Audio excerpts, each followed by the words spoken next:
Hi guys, so in this video we are going to do a very important topic for CLAT exam and that is 7th International Solar Alliance Assembly।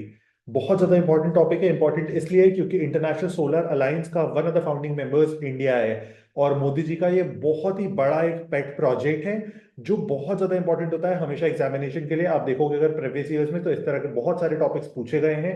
Recently इसकी meeting हुई है और ये meeting बहुत ज्यादा हम लोग के एग्जाम पॉइंट ऑफ व्यू से स्पेशल हो जाती है। उसके एक बहुत ही छोटा सा रीजन है, शायद आप बिल्कुल तुरंत ही रिलेट कर पाओगे ये टॉपिक इंपॉर्टेंट मैं क्यों बोल रहा हूँ इतना ज्यादा, क्योंकि ये मीटिंग हुई है दिल्ली, इंडिया में। तो कोई भी मीटिंग अगर दिल्ली में हो रही है, इंडिया में हो रही है, तो वो ऑब्वियसली इंपॉर्टेंट हो जाती है। जैसे लास्ट ईयर G20 बहुत ही इंपॉर्टेंट था क्योंकि वो इंडिया में हुआ था। सेम इस साल इंडिया में हुआ है, इंपॉर्टेंट है। तो अब पहली चीज तो मीटिंग का venue that is Delhi. Second, एक फर्दर क्वेश्चन जो आपको पूछा जा सकता है, भारत मंडपम। भारत मंडपम शायद आपको पता होगा, लास्ट ईयर ये बहुत ही फेमस वेन्यू है इंडिया का जहाँ पे G20 को होस्ट किया गया था। इन मोदी जी ने देश के सारे अमीर लोगों के लिए एक बहुत ही बढ़िया जगह बनाई है जिसको भारत मंडपम कहते हैं। अब इससे रिलेटेड कुछ फैक्ट्स, इंटरनेशनल सोलर अलायंस से रिलेटेड फैक्ट्स जो आपको 100% पता होने ही चाहिए क्योंकि ये बहुत ज्यादा काम के फैक्ट्स हैं और इस तरह के फैक्ट्स आपको पूछे जा सकते हैं, इसलिए मैं सिर्फ आपको ये बता रहा हूं। सबसे पहली चीज, इंटरनेशनल सोलर अलायंस फाउंड कैसे हुआ, यानी कि बना कैसे। तो आपको याद रखना है 2015 में एक मीटिंग हो रही थी जो कि वर्ल्ड की सबसे बड़ी एनवायरमेंटल कॉन्फ्रेंस होती है, विच इज COP21। आपको शायद पता होगा COP29 रिसेंटली कंक्लूड हुई है बाकू नाम की एक शहर में। और इसके बाद इसी तरह से अगर आप देखोगे, पहले 2015 में एनुअली ये मीटिंग होती है, 2015 में ये मीटिंग हुई थी पेरिस में। इसका जो अग्रीमेंट साइन हुआ था उसको कहा जाता है पेरिस अग्रीमेंट। तो आपको याद रखना है, कई बार ये पूछ लिया जाता है क्वेश्चन, पेरिस अग्रीमेंट कब साइन हुआ। तो Paris agreement was signed in the year 2015। Important question है, इंपॉर्टेंट फैक्ट है, बहुत अच्छे से याद रखना। इस मीटिंग की साइडलाइंस पे मोदी जी ने एक बहुत ही इंपॉर्टेंट मीटिंग कर ली है एक सेकंड पर्सन के साथ। इस सेकंड पर्सन का नाम था फ्रांकोआ होलांडे। फ्रांको होलांडे के साथ उन्होंने एक मीटिंग को सेटअप किया। मीटिंग फ्रांस में हो रही थी। फ्रांको होलांडे की स्पेशलिटी ये है, इमानुअल मैक्रोन के पहले, शायद आप जानते होंगे इमानुअल मैक्रोन को, बहुत ही फेमस पर्सन है। उनकी वाइफ जो है उनसे 25-30 ईयर्स बड़ी हैं और उनका जो फर्स्ट स्टेप्सन है इमानुअल मैक्रोन का, वो उनसे ज्यादा बड़ा है एज में। मतलब बहुत ही फैसिनेटिंग फैक्ट है, दुनिया बहुत आगे बढ़ रही है, इंडिया वाले ही पीछे रह गए हैं। तो मोदी जी ने, जो इमानुअल मैक्रोन के पहले प्रेसिडेंट था ऑफ फ्रांस, जिसका नाम है फ्रैंकोआ होलांडे, उसके साथ मीटिंग की और COP की साइडलाइंस पे मोदी जी ने उसे कन्विंस कर लिया। सारी बातचीत हो गई, सारी चीजें हो गई और इन दोनों ने मिलकर डिसाइड किया कि हमको एक बॉडी को फॉर्म करना चाहिए जिसको हम लोग बोलेंगे international solar alliance. International solar alliance का मेन ऑब्जेक्टिव क्या है। जितनी भी वर्ल्ड में सन कंट्रीज हैं, सन कंट्रीज का मतलब होता है जहां पे थ्रू आउट द ईयर सन दिखता है, सनलाइट को जिन कंट्रीज में यूटिलाइज किया जा सकता है, गुड अमाउंट में सन होता है, इसको आप बोल सकते हो इक्वेटोरियल कंट्रीज भी, क्योंकि इक्वेटर के पास ही सबसे ज्यादा सनलाइट होती है और वहां पे कंज्यूम किया जा सकता है। जैसे कि पूरा का पूरा कॉन्टिनेंट ऑफ अफ्रीका। अफ्रीका में शायद आपको पता होगा, आपने देखा होगा, हमेशा गर्मी रहती है, रेगिस्तान सा एरिया रहता है क्योंकि वो इक्वेटर के बहुत ज्यादा पास होता है, इक्वेटर पे लाई करता है। तो इसलिए गर्मी रहती है, सनलाइट रहती है। तो हम इस तरह के सारे देशों को कंबाइन करके इंटरनेशनल सोलर अलायंस बना सकते हैं, जिसका ऑब्जेक्टिव होगा रिन्यूएबल एनर्जी पे काम करना। क्योंकि आपको समझ आ रहा होगा, COP जब मीटिंग हो रही है, कॉन्फ्रेंस ऑफ पार्टीज, तो वहां पे ऑब्वियसली एक बात होगी कि हमें फॉसिल फ्यूल्स को खत्म करना चाहिए, हमें एनवायरमेंटल पोल्यूशन को खत्म करना चाहिए। तो अब एनर्जी का दूसरा सोर्स क्या होगा, तो सबसे बेस्ट सोर्स है सन। देखो, अगला सोर्स आप बता सकते हो कि विंड हो सकता है या कोई भी और दूसरा रिन्यूएबल सोर्स ऑफ एनर्जी हो सकता है, लेकिन यहाँ पे एक पर्टिकुलर सोर्स ऑफ एनर्जी को सेलेक्ट कर लिया गया जिसको इन्होंने सन डिसाइड कर लिया। तो अब आपको क्वेश्चन पूछा जा सकता है किस ईयर में फॉर्म हुआ, तो आप सीधे से मार्क कर देना 2015 में इसको फॉर्म किया गया on the side lines of COP21। Easy सा क्वेश्चन है, बहुत ही इजी सा आंसर है, आपको पता होना बहुत ज्यादा जरूरी है। अब अगली बात जो आपसे पूछी जा सकती है इसके, कि ISA का हेडक्वार्टर कहाँ पे है। ISA के हेडक्वार्टर जो है वो इंडिया में है, इसलिए भी ये टॉपिक हम लोग के लिए इंपॉर्टेंट है। ISA का हेडक्वार्टर है गुरुग्राम में। Gurugram is in Haryana. तो हरियाणा में इनका हेडक्वार्टर है।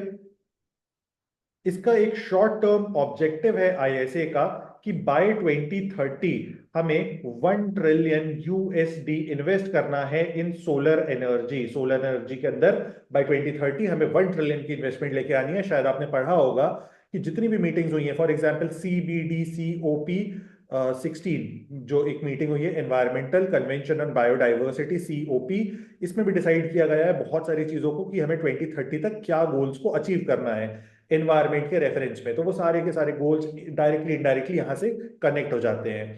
अब इसके अंदर सेकंड चीज आ जाती है कि कौन मेंबर कंट्रीज हैं। तो आपको याद रखना है इसके अंदर टोटल मेंबर कंट्रीज इज 120 अगर आपको क्वेश्चन पूछा जाता है तो। लेकिन इसको फर्दर आपको ब्रेक करके भी याद रखना है कि 103 इज टू 17।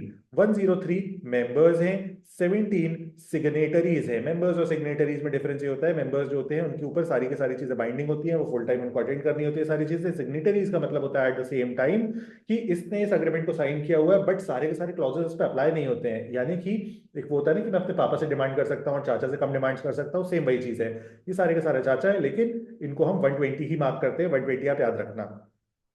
इसके बाद थर्ड चीज आ जाती है कि इन्होंने इस साल की मीटिंग में क्या क्या एम रखा था। तो एम हमें आपको शायद आपके सामने दिख रहा होगा।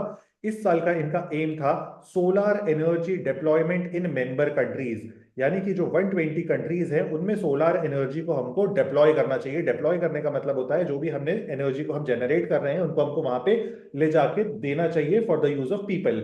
अब इसको हम कहां पे करेंगे, तो इन्होंने स्पेसिफिकली मेंशन किया है एनर्जी डेफिशिएंट रीजन्स में, यानी कि जहां पे एनर्जी की बहुत ज्यादा कमी है उन एरियाज में हम इस चीज को करेंगे, डिप्लॉय करेंगे। स्पेसिफिकली इन अफ्रीकन रीजन, यानी कि अफ्रीका शायद आपको पता होगा बहुत ही बैकवर्ड सा एरिया है वर्ल्ड का। वहाँ पे बहुत सारी प्रॉब्लम्स हैं, वहाँ पे बहुत ज़्यादा पॉवर्टी है, जीडीपी कंट्रीज की बहुत ज़्यादा छोटी है, कंटिन्यूसली कॉन्फ्लिक्ट में रहती हैं बहुत सारी कंट्रीज। तो वहाँ पे हम डिप्लॉय करेंगे क्योंकि वहाँ पे एनर्जी इजीली जनरेट भी हो सकती है, सोलर एनर्जी, तो एक तरीके का बेनिफिट भी है। इसके बाद इस मीटिंग के अंदर 4 रिपोर्ट्स को प्रेजेंट किया गया है। ये 4 रिपोर्ट्स हैं, ये वाली रिपोर्ट्स जो आपके सामने दिख रही हैं। आपको 4 रिपोर्ट्स का नाम पहले तो याद रखना है। फर्स्ट रिपोर्ट को कहा जाता है world solar market report, second is world investment report, third world tech report, fourth green hydrogen readiness report. यहाँ पे मैं आर लिखना भूल गया हूँ। तो आपको इसमें से 2 याद रखनी है, ये वाली और ये वाली इतनी ज्यादा इंपॉर्टेंट नहीं है। First and third, first and last बहुत ज्यादा इंपॉर्टेंट है। फर्स्ट एंड लास्ट पे भी स्पेसिफिकली लास्ट वाली तो बहुत ही ज्यादा इंपॉर्टेंट है, इसको आपको याद रखना ही होगा। इसमें बात किया गया है फिर से अफ्रीका का। अफ्रीका के लिए इस बार इन्होंने बात की है, इन्होंने बात की है कि हमें डीकार्बनाइज करना है जो इंडस्ट्रीज अफ्रीका में हैं और जो फॉसिल फ्यूल्स पे चलती हैं। यानी कि फॉसिल फ्यूल बेस्ड इंडस्ट्रीज को हमें डीकार्बनाइज करना है। आपको 2 बातें याद रखनी है। वर्ल्ड में सबसे ज्यादा पॉल्यूशन करने वाली जो गैस है वो होती है CO2 which is carbon dioxide. दूसरी चीज, सेकंड मोस्ट पॉल्यूट करने वाली जो गैस होती है दैट इज मीथेन। तो ये हाईएस्ट नंबर में करती है और ये उससे थोड़ा सा कम करती है। तो इनका प्लान ये है कि फॉसिल फ्यूल्स जो है वो बहुत सारा कार्बन को रिलीज करते हैं, तो अगर हमें कार्बन से बचाना है वर्ल्ड को तो कार्बन रिलीज करना कम करना होगा। कार्बन रिलीज करना कैसे कम करोगे कि आप फॉसिल फ्यूल से डिपेंडेंस को हटा के आप उसको रिन्यूएबल एनर्जी की तरफ लेके जाओ। रिन्यूएबल एनर्जी का मतलब होता है सोलर एनर्जी इस प्रोजेक्ट के हिसाब से। उसके बाद ये जो फर्स्ट रिपोर्ट है इसके साथ आपको ये थोड़ी सी इंपॉर्टेंट इसलिए हो जाती है क्योंकि इंडिया के एक पर्सन है, इनका नाम है प्रहलाद जोशी। इन्होंने इस रिपोर्ट को प्रेजेंट किया है। प्रहलाद जोशी के साथ एक स्पेशल फीचर याद रखना कि ये मिनिस्टर हैं of new and renewable energy government of India. तो ये एक बहुत ही इंपॉर्टेंट फीचर है, इन्होंने इस रिपोर्ट को प्रेजेंट किया है। प्रहलाद जोशी पे हम लोग 5-10 मिनट के अंदर फिर से आएंगे, इसलिए आपको इसको याद रखना है। तो यहां तक हो गई कि क्या रिपोर्ट्स को प्रेजेंट किया गया है। रिपोर्ट शायद आपको समझ आ गई होंगी, 2 रिपोर्ट्स याद रखनी है। इन्वेस्टमेंट इन टेक रिपोर्ट शायद आपको समझ आ रहा होगा क्या टेक्नोलॉजिकल एडवांसमेंट हुआ इन सोलर एनर्जी। इन्वेस्टमेंट में हम क्या इन्वेस्टमेंट्स को लेके आए इन सोलर एनर्जी। ग्रीन हाइड्रोजन आपको शायद समझ आ गया होगा हम किस तरह से करने वाले हैं। एम यहाँ लिखा हुआ है, आपको समझ आ रहा होगा। इसके बाद नेक्स्ट चीज पे आ जाते हैं। इस बार भी यहाँ पे भी हुए हैं इलेक्शंस। इलेक्शंस का मतलब तो आपको पता ही होगा बहुत अच्छे से, जो मोदी जी बहुत अच्छा लड़ लेते हैं। देखो इंडिया में मोदी जी का एक स्टाइल होता है जब इंडिया में इलेक्शन फाइट करते हैं कि आप किसी भी बटन को दबाओगे तो मोदी जी को वोट जाएगा। देखो मैं मोदी जी का वोटर हूँ, मैं मजाक में बोल देता हूँ बस ये बातें। तो इलेक्शन में सबसे पहले तो प्रेसिडेंट का इलेक्शन हुआ, तो प्रेसिडेंट के इलेक्शन में क्योंकि मोदी जी खड़े हो गए इंडिया को लेके, तो मतलब इस बार उनके पीछे बीजेपी का फ्लैग नहीं था, इंडिया का फ्लैग था। तो इसलिए उनके अगेंस्ट में कोई खड़ा हुआ ही नहीं, तो इंडिया बिना कंपटीशन के इस रेस को जीत गया। तो India is the president, new president of ISA। दूसरी बात आ जाती है, अब आएगा को प्रेसिडेंट की। को प्रेसिडेंट जो होता है वो मतलब जो हम लोग वाइस प्रेसिडेंट देखते हैं ना कि प्रेसिडेंट के बाद उसका सक्सेसर कौन होगा, दैट इज वाइस प्रेसिडेंट। तो वाइस प्रेसिडेंट की सारी रिस्पॉन्सिबिलिटी इस ऑर्गेनाइजेशन के अंदर होती है को प्रेसिडेंट की। तो को प्रेसिडेंट जो बना है वो बना है फ्रांस। यहां पे हम लोगों ने ऊपर पढ़ा था जो फाउंडिंग मेंबर्स हैं ISA के, वो हैं मोदी जी एंड ये बंदा यानी कि फ्रैंकोआ होलांडे। तो India and France are also the founding members and the current president and co president of the organisation. इन दोनों बातों को मैं एक साथ बताना चाहता था, इसलिए मैंने आपको ऊपर नहीं बताया था कि कौन उसके फाउंडिंग मेंबर्स हैं, मैंने सिर्फ लोगों के नाम बताए थे। लेकिन फ्रांस आसानी से जीता नहीं। फ्रांस को कंपटीशन देने के लिए सिर्फ एक देश आया जिसको कहा जाता है ग्रेनाडा।